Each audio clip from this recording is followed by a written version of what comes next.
Aujourd'hui, je vais te présenter les planches Duotone Skystyle SLS 2025, la toute dernière génération de planches de Wingfoil et c'est celle que j'utilise. Il y a beaucoup d'évolutions par rapport aux planches de l'année dernière, notamment la construction. Le shape a aussi bien changé. Je vais tout te dire sur ces planches que je vais te présenter bien en détail. Est-ce qu'elles te correspondent? Qu'est-ce qui change par rapport à la tendance des planches mid-length? Est-ce que tu as vraiment besoin de la construction SLS? En regardant la vidéo, tu sauras tout sur les Skystyle SLS. C'est parti!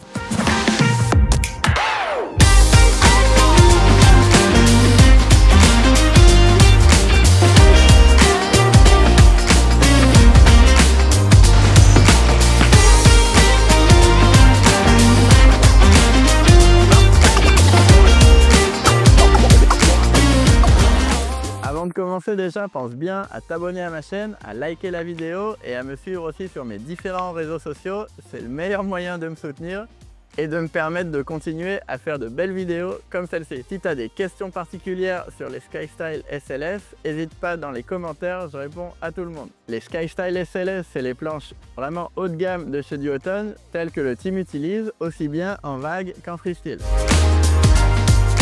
Leur programme correspond aussi parfaitement à du freeride, c'est-à-dire vouloir naviguer sans se prendre la tête, pouvoir aussi bien aller vite, sauter, surfer, enfin se faire plaisir.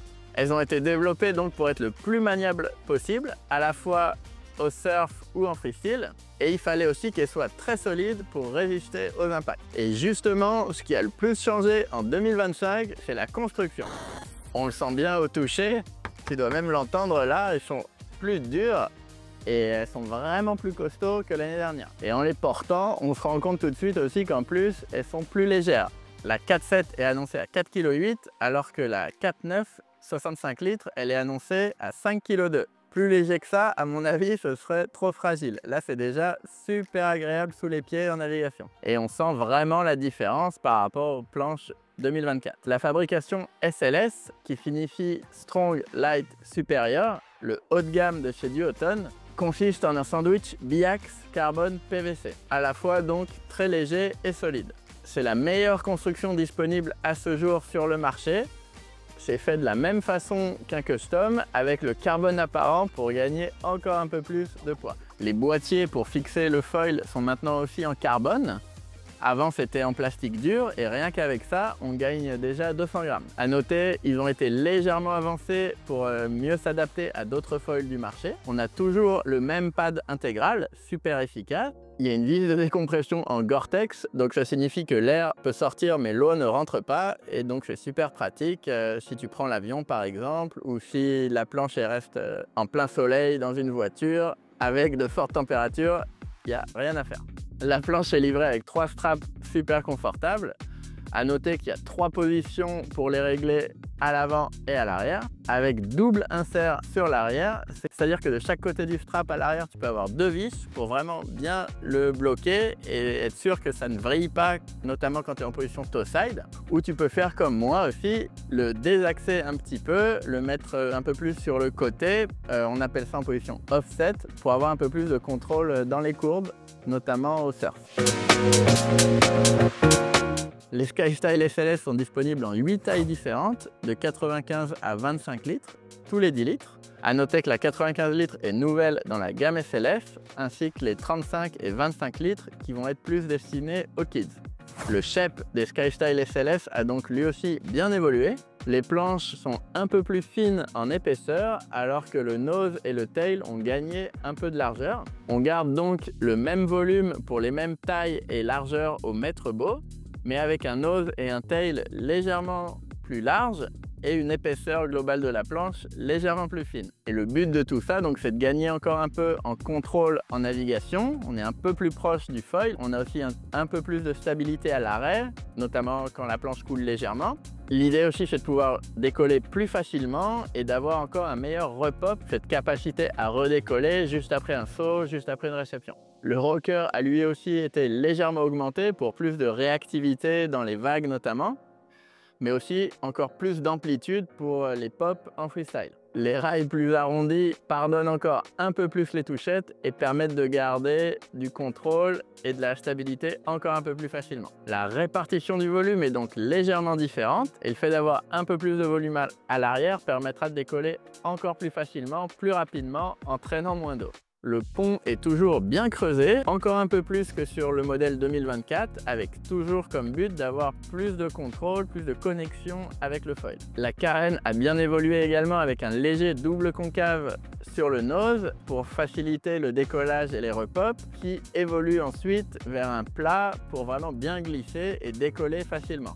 Les rails sur l'arrière sont bien marqués pour une évacuation d'eau optimum et on garde les bévels sur les rails pour toujours pouvoir s'engager au maximum dans les courbes, mais sans que la planche ne touche l'eau. Bon, maintenant que tu as vu la planche bien en détail à terre, je te la remontre encore un peu plus en action pour qu'il te fasse vraiment ta propre idée. Et on se retrouve juste après pour que je te donne mes impressions sur l'eau.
Pas de mauvaise surprise, je me suis tout de suite habitué aux nouvelles SkyStyle SLS et je les ai instantanément adoptées. J'ai même trouvé tout un peu plus facile grâce aux modifications apportées, grâce aux améliorations sur le shape et aussi surtout grâce à la nouvelle construction qu'on ressent vraiment sur l'eau. Les planches elles sont plus légères, plus nerveuses, plus réactives.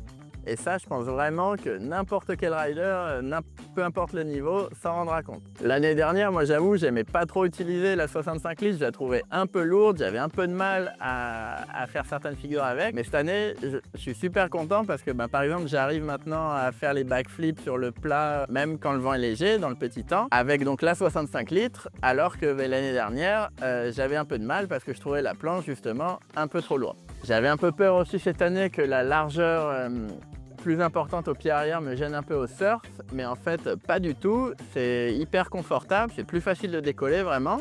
Et en plus surtout dans les vagues, quand on réceptionne un saut ou un aérial, ça redécolle instantanément plus facilement que l'année dernière. Donc.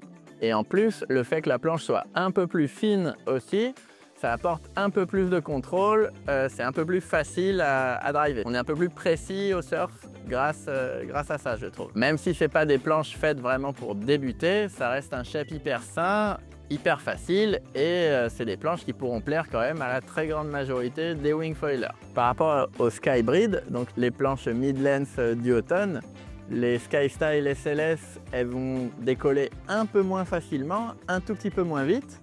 Mais par contre, elles sont un peu plus joueuses, un peu plus nerveuses, un peu plus maniables. Donc si tu n'as pas de problème pour décoller et que toi ce que tu recherches justement c'est la maniabilité, pouvoir sauter, faire des rotations, la SkyStyle SLS elle te conviendra parfaitement. La SkyStyle existe aussi donc en construction classique, seulement 3 tailles, les 3 plus grandes tailles en 75, 85 ou 95 litres. Donc c'est une construction qui va être un tout petit peu moins légère, un tout petit peu moins nerveuse, mais aussi moins chère. C'est exactement le même shape et même si la construction est un tout petit peu moins légère que les SLS, ça reste des super planches et ça suffit largement pour vraiment s'éclater. Ça peut te convenir parfaitement si tu débutes un peu en freestyle, que tu commences à faire tes premières rotations. On n'a pas forcément besoin toujours de la même planche que les pro riders et avec les SkyStyle classiques, tu pourras vraiment progresser et t'éclater aussi bien en vague qu'en freestyle. Après, comme je disais au début de la vidéo, si tu es vraiment passionné de wingfoil et que tu recherches le top du top, et bien avec les SkyStyle SLS, tu auras encore un peu plus de facilité. sera un peu plus agréable encore parce que les planches sont plus légères, plus nerveuses, plus réactives sous les pieds. Donc si toi aussi tu recherches la meilleure planche sans concession pour à la fois aller vite, sauter, surfer, aller dans les vagues, faire du freestyle, les Skystyle SLS sont faites pour toi. À la fois super solides et super légères, c'est les planches les plus abouties chez Duotone, celles qu'utilise le team, et moi, c'est mes planches préférées. Donc j'attends tes remarques et questions dans les commentaires.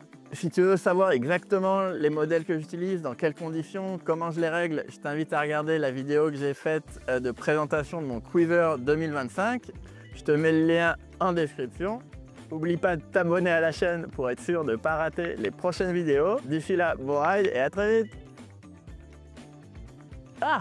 Le chat est monté sur la planche.